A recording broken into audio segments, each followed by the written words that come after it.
आज हम बात करेंगे कक्षा 10 के विज्ञान के प्रथम चैप्टर रासायनिक अभिक्रियाएं तथा रासायनिक समीकरण। हम लोग जानेंगे कि रासायनिक अभिक्रियाएं किसे कहते हैं तथा रासायनिक समीकरण क्या है। हम रासायनिक अभिक्रियाओं को कैसे सरलतम रूप में व्यक्त कर सकते हैं, इन बातों को हम लोग जानेंगे। तो आज चैप्टर का जो नाम है हम लोग देखते हैं थोड़ा सा।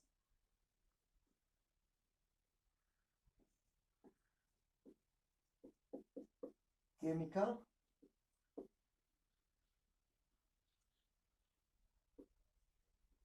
Reaction and chemical equation. Chemical reaction and chemical equation. इसमें हम लोग सर्वप्रथम बात करेंगे रासायनिक अभिक्रियाएं क्या होती हैं। रासायनिक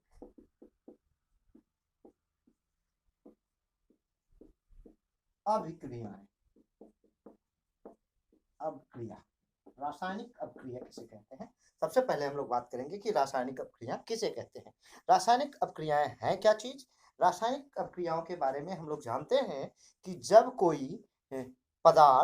कोई दो पदार्थ आपस में मिलकर एक या एक से अधिक नए गुणधर्म वाले पदार्थ का निर्माण करे तो उसे हम रासायनिक अभिक्रिया कहेंगे। और रासायनिक अभिक्रिया को हम किसी भी भौतिक विधियों द्वारा, रासायनिक अभिक्रिया के द्वारा बने उत्पाद को हम किसी भी भौतिक विधियों द्वारा पुनः अभिकारक के रूप में नहीं परिवर्तित कर सकते। यानी रासायनिक अभिक्रिया को भौतिक विधियों द्वारा उल्टा नहीं किया जा सकता। ठीक, तो चलिए हम लोग पहली लाइन लिखेंगे। रासायनिक अभिक्रिया में लिखेंगे कि रासायनिक अभिक्रिया वह अभिक्रिया है जिसमें दो या दो से अधिक पदार्थ आपस में मिलकर एक या एक से अधिक नए गुणधर्म वाले पदार्थ का निर्माण करते हैं। जैसे हम लोग देखेंगे एग्जांपल में बेटा, जैसे H2 प्लस O2 क्या बनाता है, H2O बनाता है। H2 प्लस O2 H2O का निर्माण करता है। हम लोग इसको बैलेंस करेंगे 2। चलिए देखते हैं कि जब हाइड्रोजन ऑक्सीजन के साथ अभिक्रिया करती है तो क्या बनाती है, जल बनाती है। हमने कहा रासायनिक अभिक्रियाएं वे अभिक्रियाएं हैं जिनको किन्हीं भौतिक विधियों से उल्टा नहीं किया जा सकता। मतलब कि अगर हम किसी भी भौतिक विधि द्वारा चाहें कि हम H2O2 को पुनः हाइड्रोजन और ऑक्सीजन गैस में परिवर्तित कर दें तो यह काम भौतिक विधियों द्वारा संभव नहीं है। इस प्रकार क्या है कि एक H2 यानी हाइड्रोजन गैस ऑक्सीजन गैस से अभिक्रिया करके जल बना रही है। देखिए यह गैस है, ये भी गैस है। जो प्रोडक्ट बन रहा है, जो उत्पाद बन रहा है वो क्या है, जल है। तो जो दोनों के मिलने से नया पदार्थ बना, यह क्या कहलाता है कि इसका गुणधर्म, इसकी भौतिक गुण क्या है, पहले दोनों पदार्थों के भौतिक गुणधर्मों से भिन्न है। इस प्रकार यह अभिक्रिया क्या कहलाएगी, रासायनिक अभिक्रिया कहलाएगी। रासायनिक अभिक्रिया में अगर हम लोग बात करें, मैग्नीशियम को ऑक्सीजन के साथ अभिक्रिया कराई जाए तो ये क्या बनाता है, मैग्नीशियम ऑक्साइड का निर्माण करता है। ये बात भी ध्यान रखें। मैग्नीशियम ऑक्सीजन के साथ अभिक्रिया करके क्या करता है, मैग्नीशियम ऑक्साइड का निर्माण करता है। ये रासायनिक अभिक्रियाएं हैं। रासायनिक अभिक्रियाओं को हम लोग सरलतम रूप में व्यक्त करने का प्रयास करते हैं। तो सारा रासायनिक अभिक्रियाओं को जब हम व्यक्त करने का प्रयास करते हैं तो अगर रासायनिक अभिक्रियाओं को, जैसे हाइड्रोजन है, ऑक्सीजन है और H2 है, इसको अगर हम उसके तत्वों के या उस पदार्थों के प्रतीकों के रूप में व्यक्त करें, तत्वों के या पदार्थों के प्रतीकों के रूप में व्यक्त करें तो यह जो समीकरण बनता है वह रासायनिक समीकरण कहलाता है। तो अगली हेडिंग हम लोग लिखेंगे रासायनिक समीकरण। रासायनिक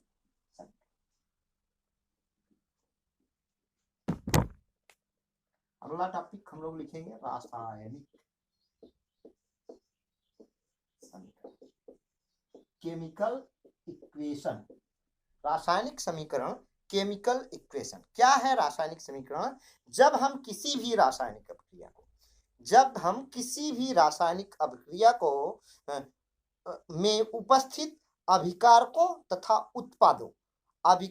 तथा उत्पादों को उनके प्रतीकों के रूप में व्यक्त करें तो वो क्या कहलाता है? रासायनिक समीकरण कहलाता है। जब हम किसी रासायनिक अभिक्रिया को उनके उत्पन्न अभिकारकों तथा उत्पन्न उत्पाद को किसके प्रतीकों के रूप में व्यक्त करें तो यह समीकरण क्या कहलाता है? रासायनिक समीकरण कहलाता है। रासायनिक समीकरण रासायनिक अभिक्रिया को व्यक्त करने का सरलतम स्वरूप होता है या सरलतम विधि होती है जिसके द्वारा हम किसी भी रासायनिक अभिक्रिया को सरलतम रूप में व्यक्त कर सकते हैं। चलिए हम लोग देखते हैं। जैसे हम लोगों ने पढ़ा कि हाइड्रोजन गैस को ऑक्सीजन गैस के साथ अभिक्रिया कराते हैं तो क्या बनता है? जल का निर्माण होता है। इसको हम सरलतम रूप में लिखेंगे H2 प्लस O2 क्या बनाता है? 2H2O मतलब 2 मोल जल बनाता है। यानी हाइड्रोजन गैस का 2 मोल और ऑक्सीजन गैस का 1 मोल मिलकर जल के 2 मोल का निर्माण करता है। इस बात को हम शब्दों में ना लिखने के बजाय बल्कि क्या करते हैं? हाइड्रोजन के प्रतीक, ऑक्सीजन के प्रतीक और जल के प्रतीक के रूप में लिखे हैं तो यह क्या कहलाएगा? रासायनिक समीकरण कहलाएगा। रासायनिक समीकरण को लिखते समय हम याद रखते हैं कि अभिकारक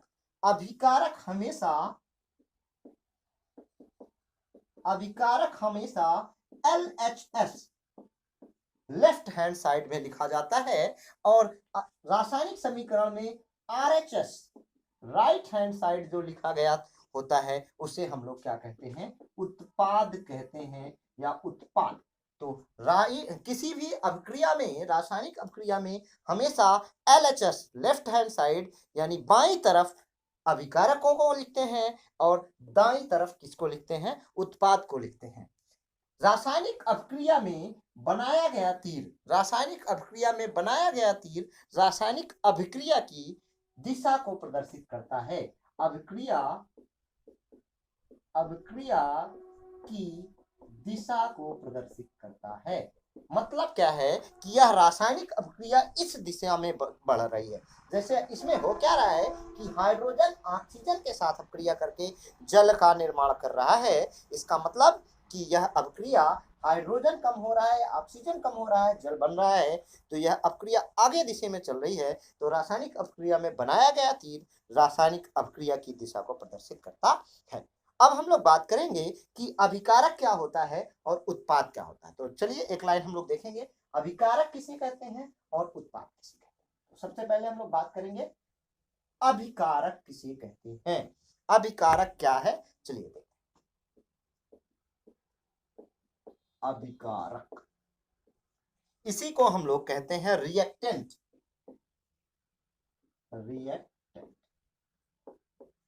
ये रिएक्टेंट क्या है? अभिकारक का किसी रासायनिक अभिक्रिया में भाग लेने वाले पदार्थ अभिकारक कहलाते हैं। किसी रासायनिक अभिक्रिया में जो पदार्थ भाग लेते हैं उनको अभिकारक कहते हैं। तो लिखिएगा, किसी रासायनिक अभिक्रिया में भाग लेने वाले पदार्थ क्या कहलाते हैं? अभिकारक कहलाते हैं। अब हम लोग दूसरा चीज बात करेंगे। जैसे अगर हम लोग बात करें, जैसे H2 प्लस O2 क्या बनाता है? 2H2O का निर्माण करता है जिसमें हाइड्रोजन और ये क्या कर रहे हैं बेटा? भाग ले रहे हैं। इनको हम लोग क्या कहेंगे? रिएक्टेंट कहेंगे। इनको रिएक्टेंट कहेंगे। और अब हम लोग देखते हैं दूसरा टॉपिक है उत्पाद किसे कहते हैं। उत्पाद किसे कहते हैं? हम लोग उत्पाद के बारे में बात करेंगे। उत्पाद मतलब होता है बेटा कि प्रोडक्ट। उत्पाद मतलब प्रोडक्ट किसे कहते हैं। चलिए हम लोग प्रोडक्ट के बारे में बात करते हैं थोड़ा। क्या है प्रोडक्ट? किसी रासायनिक अभिक्रिया में जिस पदार्थ का निर्माण होता है, किसी भी रासायनिक अभिक्रिया में जिस पदार्थ का निर्माण होता है वह क्या कहलाता है? उत्पाद। जो भाग लेते हैं वो अभिकारक और जिनका निर्माण होता है वो उत्पाद कहलाते हैं। जो भाग लेते हैं इन्हें हम अभिकारक कहते हैं और जिनका निर्माण होता है उसे हम उत्पाद कहते हैं। चलिए, तो भाग कौन ले रहे थे? हाइड्रोजन और ऑक्सीजन। ये आपस में मिलकर क्या बना रहे हैं? H2O बना रहे हैं और ये क्या होगा? उत्पाद। उत्पाद को हम लोग राइट हैंड साइड और अभिकारकों को हम लोग लेफ्ट हैंड साइड लिखते हैं। अब हम लोग बात करेंगे कि संतुलित रासायनिक समीकरण। अगला जो टॉपिक है वो छोटा सा टॉपिक है, संतुलित रासायनिक समीकरण। चलिए उस पर बात करते हैं। अगला टॉपिक है हम लोगों का संतुलित रासायनिक समीकरण। लिखिएगा बैलेंस्ड इक्वेशन। बैलेंस्ड इक्वेशन क्या है बेटा? संतुलित रासायनिक समीकरण लिखते हैं इसको। संतुलित रासायनिक समीकरण क्या है? अगर हम किसी रासायनिक समीकरण बेटा ऐसे लिख दें जैसे Mg प्लस O2 और क्या बना रहा है? MgO बना रहा है। MgO2 MgO बना रहा है। यहाँ पे अगर हम लोग देखें तो मैग्नीशियम का एक परमाणु है, यहाँ पे ऑक्सीजन का 2 परमाणु है, यहाँ पे मैग्नीशियम का 1 परमाणु है, ऑक्सीजन का 1 परमाणु है। मतलब यहाँ तो मैग्नीशियम की में दोनों तरफ संख्या बराबर है मगर ऑक्सीजन की संख्या इसमें कम है, यानी यह समीकरण संतुलित नहीं है। यह समीकरण संतुलित नहीं है। तो संतुलित कब होगा? कि जब LHS यानी लेफ्ट हैंड साइड में परमाणुओं की संख्या, किसी तत्व के परमाणुओं की संख्या उस अभिक्रिया में रासायनिक समीकरण में लिखे गए राइट हैंड साइड में तत्वों के परमाणुओं की संख्या या प्रोडक्ट में उपस्थित परमाणुओं की संख्या के बराबर हो तो हम इसे क्या कहेंगे? संतुलित रासायनिक समीकरण कहेंगे। फिर से समझिए, यदि लेफ्ट हैंड साइड मतलब बाईं तरफ अभिक्रिया के में रासायनिक अभिक्रिया के रासायनिक समीकरण में बाईं तरफ यानी अभिकारकों में उपस्थित परमाणुओं की संख्या उत्पाद में उपस्थित तत्व के परमाणुओं की संख्या के बराबर हो तो उसे हम लोग बैलेंस इक्वेशन कहते हैं। जैसे देखिए, अगर हम यहाँ पे 2 लगाएं, यहाँ पे 2 लगाएं तो यहाँ पे मैग्नीशियम में परमाणुओं की संख्या 2, ऑक्सीजन के परमाणुओं की संख्या 2, 2 दूनी यानी ये 2 मैग्नीशियम और 2 ऑक्सीजन। अब देखिए ऑक्सीजन की संख्या 2, इधर 2, मैग्नीशियम की 2 2, यानी दोनों तरफ किसी तत्व के परमाणुओं की संख्या क्या है? समान। यहाँ मैग्नीशियम के परमाणुओं की संख्या 2 है, ऑक्सीजन के परमाणुओं की संख्या 2 है, यहाँ पे भी मैग्नीशियम के परमाणुओं की संख्या 2 है और ऑक्सीजन के परमाणुओं की संख्या 2 है। इसे बैलेंस रासायनिक समीकरण कहेंगे। जैसे अगर हम बात करें H2 प्लस O2 क्या बनाता है? H2O बनाता है। यानी हाइड्रोजन ऑक्सीजन आपस में मिलकर क्या बनाते हैं? H2O यानी जल का निर्माण करते हैं। चलिए देखते हैं कि अगर हम बात करें H2 की, इसमें अगर हम लोग बात करें कि H2 के 2 परमाणु हैं यानी हाइड्रोजन के 2 परमाणु ऑक्सीजन के 2 परमाणुओं के साथ मिले हैं। यहाँ पे हाइड्रोजन के तो 2 परमाणु हैं मगर ऑक्सीजन के 2 परमाणु नहीं है। तो इसको बैलेंस करने के लिए हम लोग क्या करें? यहाँ ऑक्सीजन के 2 परमाणु है तो यहाँ 2 लगा दे। अब ऑक्सीजन के 2 परमाणु हो गए हैं। अब देखिए, मगर हाइड्रोजन 2 दूनी 4, हाइड्रोजन के 4 परमाणु हुए हैं तो उसको बैलेंस करने के लिए हम लोग यहाँ पे 2 से गुणा कर देंगे और ये क्या हो गया? बैलेंस हो गया। मतलब कि यहाँ पे हाइड्रोजन के 4 परमाणु, हाइड्रोजन के 4 परमाणु, ऑक्सीजन के 2 परमाणु। मतलब कि अभिकारकों में हाइड्रोजन गैस के जितने परमाणु हैं उत्पाद में भी हाइड्रोजन गैस के उतने ही परमाणु हैं। इसी प्रकार अभिकारक में जितने ऑक्सीजन के परमाणु हैं उतने ही उत्पाद में ऑक्सीजन, यानी लेफ्ट हैंड साइड जो ऑक्सीजन के परमाणुओं की संख्या है, हाइड्रोजन के परमाणुओं की संख्या है, वो समीकरण में राइट हैंड साइड में उत्पाद में उपस्थित हाइड्रोजन और ऑक्सीजन के परमाणुओं की संख्या के बराबर है। और यह अगर दोनों LHS और RHS दोनों में किसी तत्वों के परमाणुओं की संख्या बराबर है यानी सभी तत्वों के परमाणुओं की संख्या बराबर है तो यह समीकरण क्या कहलाता है? संतुलित रासायनिक समीकरण कहलाता है। रासायनिक समीकरण को लिखते समय हम लोग कुछ संकेतांकों का प्रयोग करते हैं, उन संकेतांकों के बारे में भी हम लोग जानते हैं। तो रासायनिक समीकरण में उपयोग में होने वाले संकेतांक क्या हैं उनकी बात हम लोग करें। जैसे अगर हम लिखें H2 तो यहाँ पे लिखा रहता है G प्लस O2, यहाँ पे लिखा रहता है G 2H2O और यहाँ पे लिखा रहता है L। जहां पे देखेंगे G क्या है बेटा, गैस। G गैस को प्रदर्शित करता है। L अगर कहीं लिखा है तो यह लिक्विड फॉर्म को, उसकी अवस्था को प्रदर्शित करता है कि जो ये प्रोडक्ट बन रहा है ये लिक्विड यानी द्रव की अवस्था में बन रहा है। चलिए अगर इसी प्रकार से हम लोग बात करें, S लिखा है तो इसका मतलब होता है सॉलिड, मतलब ठोस। क्या है कि ये प्रोडक्ट ठोस है। अगर यहीं पे लिखा है एक वो लिखता है, इसे हम लोग कहते हैं एक्वस सॉल्यूशन, मतलब पानी में घुला हुआ सॉल्यूशन प्राप्त हो रहा है। इसे हम लोग कहेंगे एक्वस कंडीशन, पानी में घुला हुआ। अगली क्लास में हम लोग बात करेंगे बेटा कि रासायनिक समीकरण कितने प्रकार के होते हैं, और सारे प्रकार को पढ़ते हुए फिर उसके बाद में हम इस चैप्टर को समाप्त करेंगे।